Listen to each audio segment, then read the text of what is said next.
My dear friends, welcome to my channel Play with Words. Today I am going to discuss shall be or will be in B group of verb. B group of verb.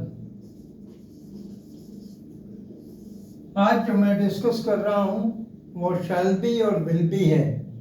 shall be और will be जिस sentence में लगा होगा आप उसका interrogative कैसे बनाएंगे, मैं इसी पे फोकस करूंगा अपने इस वीडियो को. सो थोड़ा सा ध्यान देंगे तो ये आपके लिए और भी इजी हो जाएगा. Use of shall be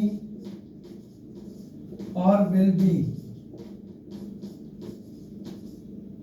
shall be और विल बी ये एक्चुअली फ्यूचर टेंस को इंडिकेट करता है, शैल बी और will be.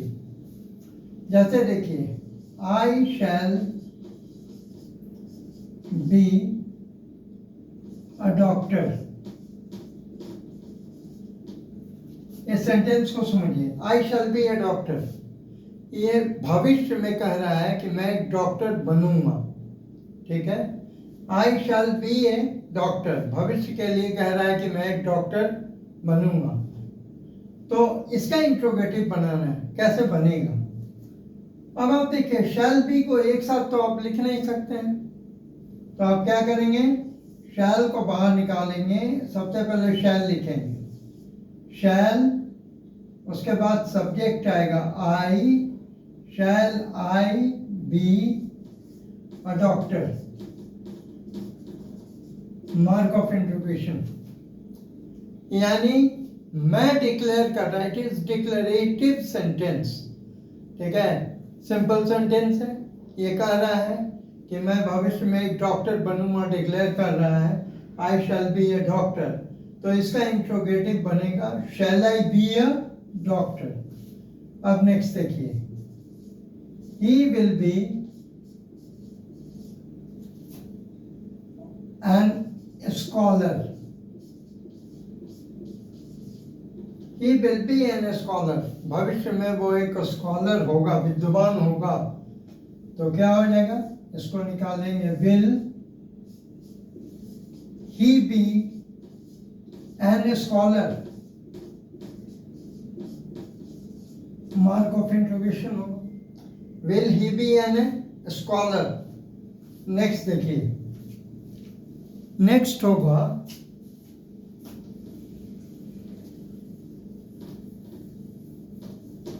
Radha will be a dancer. Radha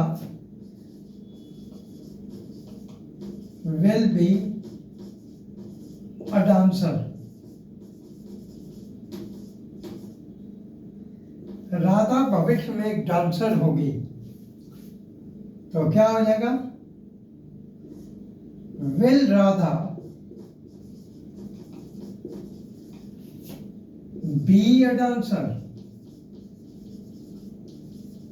mark of interrogation, will Radha be a dancer. क्या राधा भविष्य में एक डांसर होगी. These flowers will bloom in the garden. In the garden. These flowers will bloom in the garden. यहाँ will be का इस्तेमाल हमने नहीं किया है. ठीक है, अब यहाँ will be आ जाता तो ये blooming हो जाता.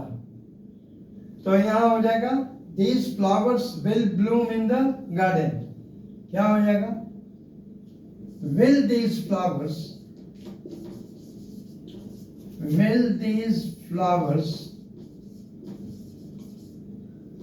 bloom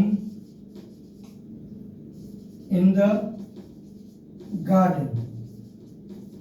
अब आप देखिए, ये एग्जाम्पल पिछले दो एग्जाम्पल से अलग हटके है. ठीक है, इसमें हम क्या किया है कि वर्ब का फर्स्ट फॉर्म को यूज कर दिया है.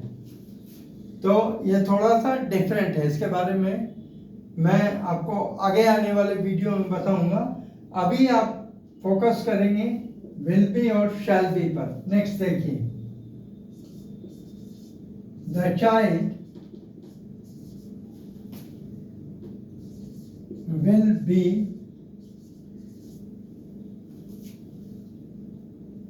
growing fast.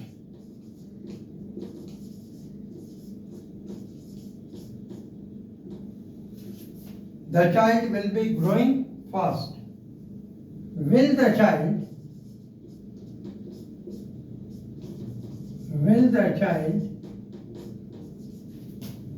be growing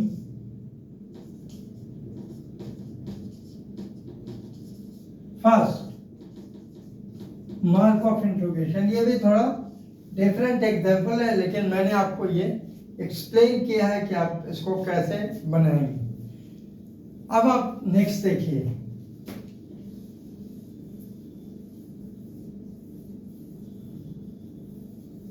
how. अब आप इसको कुछ ऐसे देखिए, Mahesh will be happy. Mahesh will be happy. Mahesh खुश होगा। After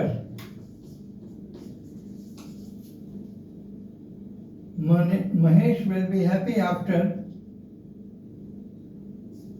this period. महेश इस पीरियड के बाद खुश होगा। ठीक है, तो क्या हो जाएगा, will Mahesh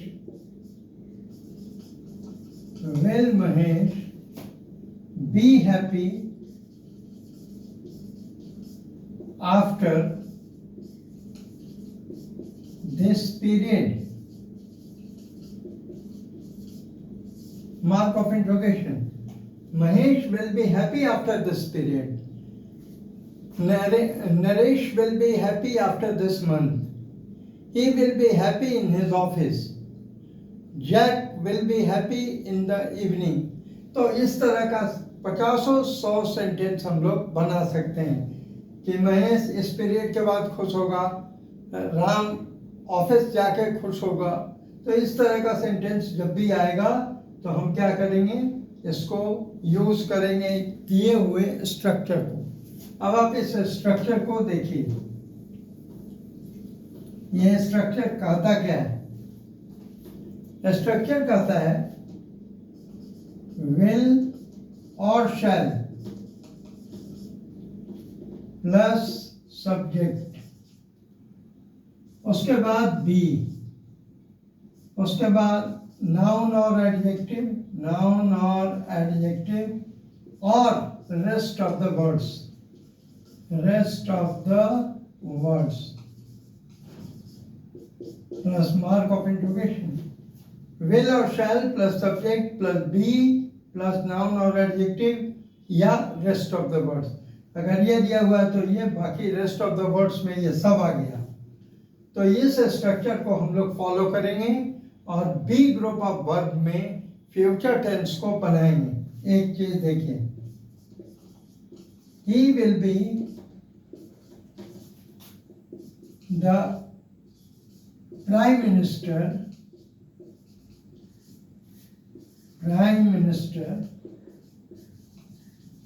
of India।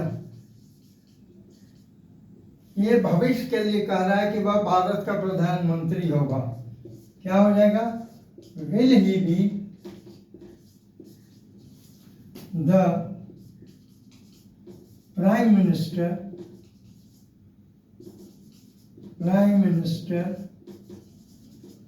of India? Mark of interrogation, will he be the prime minister of India.